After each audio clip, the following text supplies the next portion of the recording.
Hi there, in this video, I will give you a quick guide on how you can share a board in Miro. So please listen carefully to each step that I will be explaining because I will describe everything clearly so you can follow along. So first you will open your Miro, and once you're here, you will select board if you don't have one yet. Then you will click this button right here, and what you will do is look for the share settings.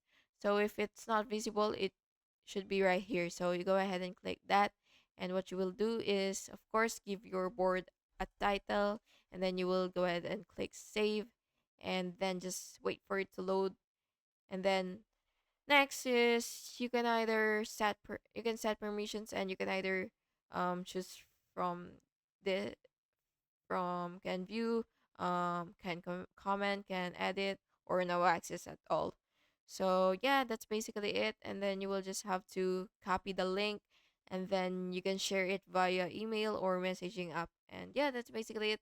Thank you so much for watching this video, and I really hope it was helpful for you.